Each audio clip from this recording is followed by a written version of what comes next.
दूर करने के लिए आपको जिनको नामदान मिल गया है, आप लोग सुमिरन ध्यान भजन नियमित करो और कराओ, और बच्चों को या अन्य नए लोगों को आप सत्संग सुनवाओ। जब सत्संग बराबर सुनेंगे समझेंगे प्रेमियों कि विश्वास कब होगा? विश्वास तो तब होगा जब तक न देखूं अपने नैना, तब तक न मानूं दूसरे की बहना।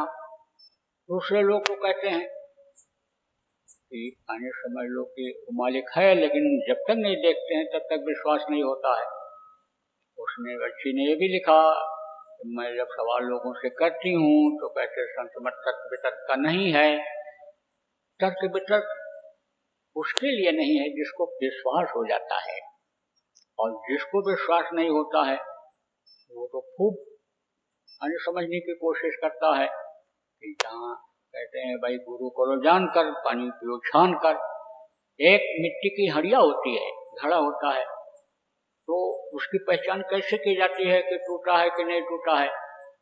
सुराख तो नहीं इसमें, अगर सुराख होगा तो उसकी आवाज अलग होगी, और एकदम से अगर साबुत होगा, कहीं कोई भी क्रैक नहीं होगा उसमें, तो उसकी आवाज अलग होगी। तो कहते हैं हड़िया खरीदते हैं तो ठोक बजा के खरीदते हैं।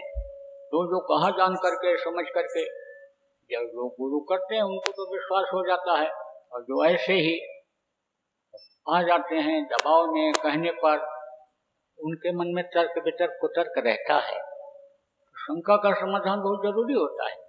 जब शंका का समाधान हो जाता है तो आदमी को विश्वास हो जाता है। तो देखो प्रेमियों, ये बात जो लोगों के दिमाग में है कि तर्क वितर्क का ज्यादा नहीं है, करने का है, प्रैक्टिकल है, तो प्रैक्टिकल करना चाहिए। प्रैक्टिकल जब तक नहीं करोगे तो थ्योरी कितने भी पढ़े रहो, कितने भी विद्वान हैं, जानकार हैं, लेकिन प्रैक्टिकल में उनको कुछ मिलता नहीं है, दिखाई सुनाई नहीं पड़ता। एक तो रास्ता नहीं मालूम है कि कैसे वो मालिक मिलेगा, कैसे देवी देवताओं का दर्शन इस घाट में होगा, किस तरह से वेदमणि हो रही वो सुनाई पड़ेगी। तो वही नहीं मिल पाता है तो क्या सुनाई पड़ेगा, क्या दर्शन होगा? तो एक तो रास्ता नहीं मालूम है, दूसरे जिनको रास्ता भी मालूम हो गया, प्रयास नहीं कर रहे, कोशिश नहीं कर रहे, तो कैसे ही यह शंका खत्म होगी, कैसे समझ लो कि आदमी को विश्वास होगा?